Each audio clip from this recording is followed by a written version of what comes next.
But our cover story tonight is about the ultimate danger, the Ukraine war going nuclear. This is not an idle threat, nor is it bravado by a maverick commander. This threat comes straight from Vladimir Putin. On Tuesday, he issued a clear and unambiguous ultimatum that Russia would use depleted uranium weapons on the battlefield. Now, why? Why would Putin do this? If you ask the NATO and the West, they will tell you that Putin wants to avenge the death of one of his best generals, Sergei Goryashev, the chief of staff of the 35th Combined Arms Army. He was reportedly killed by a Ukrainian missile strike during Kiev's counter-offensive in Zaporizhzhia. Now, his death is a major blow to the Kremlin. The West says that Putin will not allow this wound to Russia's military ego go unanswered, and the Russian army could use weapons with depleted uranium in Ukraine. Now, this marks a big turning point in the war, one that could make it far more dangerous. You see, depleted uranium is a dense byproduct of enriched uranium. It is less explosive and less dangerous, but it retains some radioactive properties. If it's ingested or inhaled, it could be a serious health hazard. If put into bullets and explosives, it can be used to penetrate armored vehicles. In any case, Western media reports say that this threat to use depleted uranium stems from the killing of the Russian general. Now, Moscow doesn't agree. Moscow says it's only returning the favor. You see, Ukraine too could get depleted uranium weapons soon. Look at these reports. The UK is planning to supply depleted uranium shells to Ukraine's armed forces. The US too is set to approve depleted uranium tank rounds for Ukraine. So clearly, Putin has more than one reason to be the first to use these weapons. Similarly, there are more than one reasons why the risk of a nuclear tragedy is increasing. Here's reason number 2. The situation at the Zaporizhzhia nuclear plant in Ukraine is getting serious. Says who? Rafael Grossi, the nuclear chief at the United Nations. On Thursday, he visited the Moscow-occupied nuclear plant to assess the threat it faces after the destruction of the Kakhovka dam, which we spoke about last week.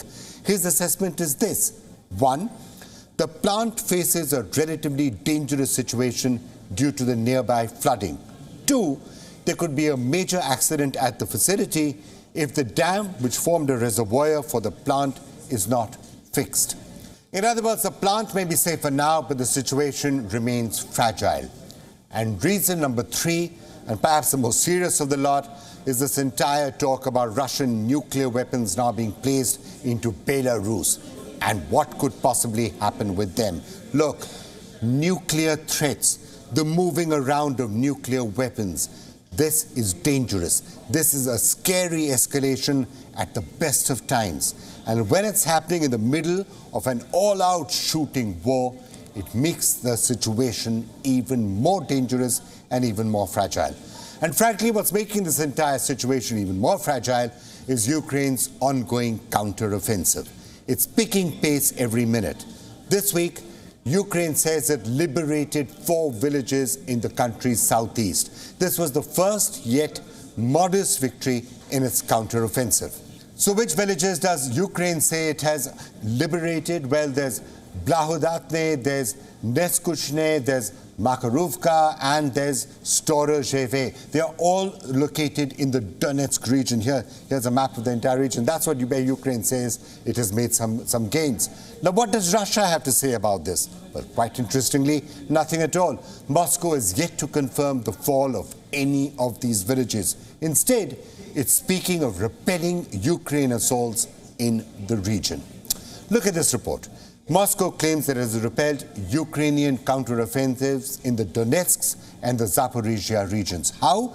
By hitting targets with sea-launched high-precision missile strikes. Interestingly, Russia has also claimed its first kill by artificial intelligence. Reports say that its highly acclaimed S-350 Vityaz air defense system recently shot down a Ukrainian aircraft while operating in auto mode. Now, this would be an unprecedented and an extraordinary feat. An air defense system destroying an aircraft without any operator intervention. This would mark the first instance where a system operated completely automatically used artificial intelligence for combat.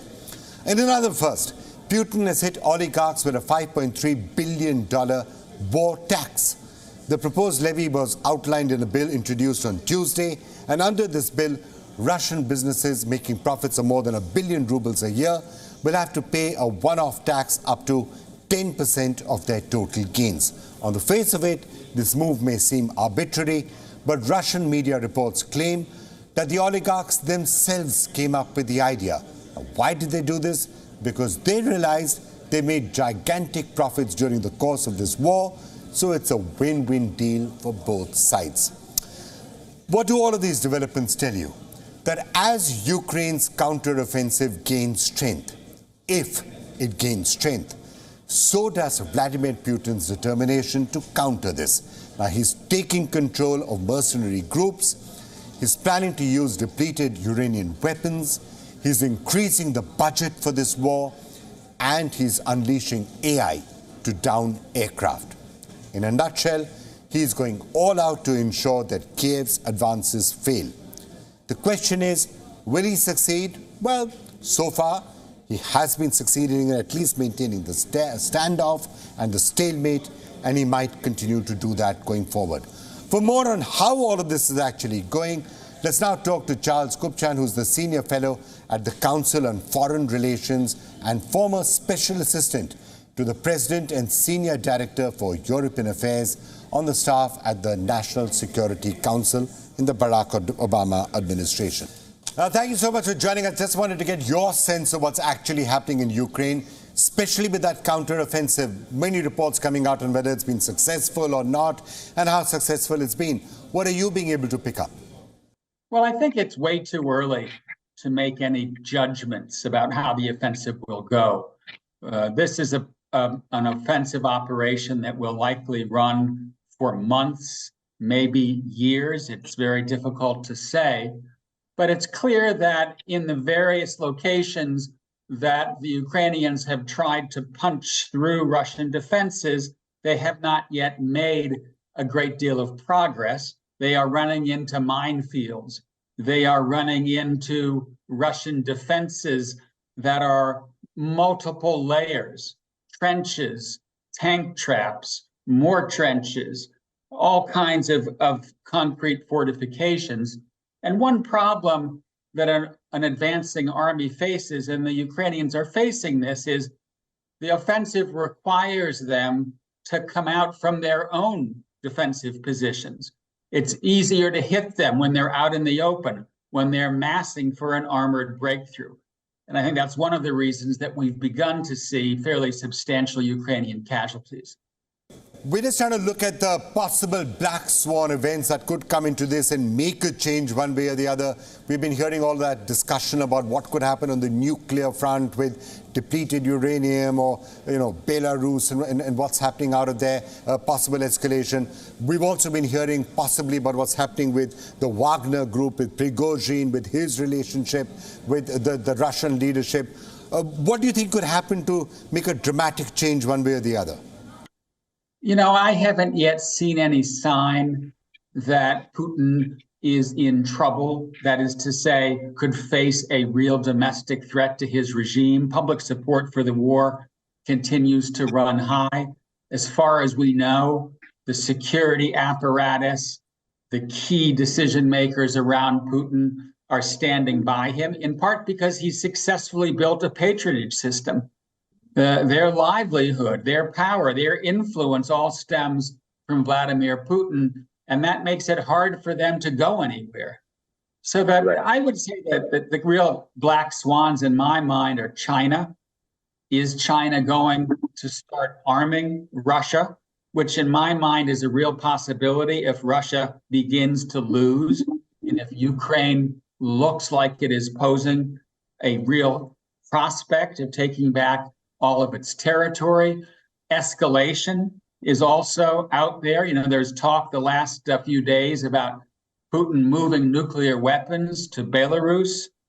That hasn't been confirmed, but who knows where this war could go. We've seen dangerous moments. We've seen missiles land in Poland.